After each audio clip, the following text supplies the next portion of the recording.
আজকে নিজের পছন্দের খাবার দিয়ে সকালে নাস্তাটা সেরে নিলাম। অনেক দিন পর নিজের পছন্দের খাবারটা আজকে বানিয়েছি।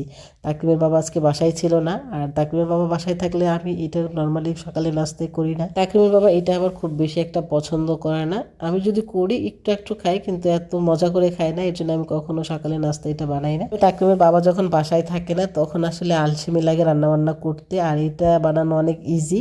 তখন আমি ঝটপট সকালে নাস্তা এটা বানিয়ে নিই। ডিম আর আটা দিয়ে চাপড়ি বানাবো, আর চাপড়িটা আমার কাছে বেশ ভালো লাগে। অবশ্যই ভিডিও দেখে আপনারা বুঝে ফেলেছেন যে আমি কি বানাতে যাচ্ছি। ডিম, পেঁয়াজ কুচি, কাঁচামরিচ, নুডলসের মশলা আর আটা, পানি দিয়ে এটা ভালোভাবে মিশিয়ে নিলাম। এবার ফ্রাই প্যানে কিছুটা তেল দিয়ে চাপড়ির গুলাটা দিয়ে দিলাম। আমি এইভাবেই চাপড়িটা বানাই। আমার কাছে মনে হয় এই নাস্তাটা সবচেয়ে সহজ নাস্তা। এতে করে একটা ডিম খাওয়া হয়, আপনি যেটা রুটি খাবেন সেটার সমপরিমাণ এখানে আটা যাচ্ছে। সকালের নাস্তায় যা খান সবকিছু এর মধ্যে আছে, আর একবারেই হয়ে যাচ্ছে। অনেক বেশি সহজ ব্যাপারটা, তাই না? আমার কাছে যখন নাস্তা বানাতে আলসেমি লাগে আর তাকিমের বাবা বাসায় না থাকলে আমি সবচেয়ে সহজ নাস্তাগুলো বানানোর ট্রাই করি। আর রান্নাবান্নাও খুব বেশি একটা করি না।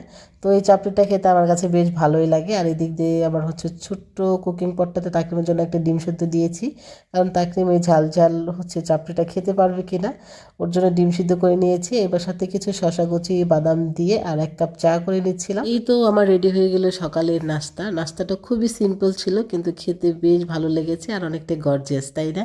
এবার মা ছেলে মিলে বিছানায় বসে বসে সকালের নাস্তাটা সেরে নিলাম।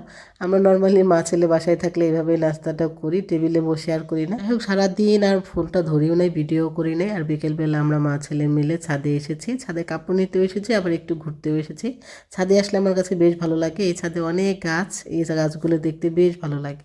যাই হোক, রাতে তাকিমকে ঘুম পাড়িয়ে 12:30টার দিকে আমি এখানে খিচুড়ি রান্না করি। তাকিমের বাবা ট্রেনিং শেষ করে আবার রওনা দিয়েছে। ভাবলাম যে ওকে একটু সারপ্রাইজ দেবো, খিচুড়ি করে রাখি। আর ও খিচুড়ি খেতে বেশ পছন্দ করে, যেহেতু রাতে ডিনারটাও করতে পারে না, ট্রেনে আছে। ভাবলাম যে বাসায় এসে কিছু একটা খাবে, খিচুড়িটা রান্না করছিলাম। আর ফ্রিজে মুরগির মাংস রান্না করা আছে, ভাবলাম যে এই দুইটা দিয়ে হবে। আর ও যেহেতু খিচুড়ি খেতে অনেক পছন্দ করে, তাই ওকে কিছু না বলে আমি খিচুড়িটা আসলে রান্না করছিলাম। যাই হোক, অবশেষে ও বাসায় আসছে। আর বাসায় আসতে আসতে অনেক লেট হয়ে গিয়েছে, ট্রেন লেট ছিল।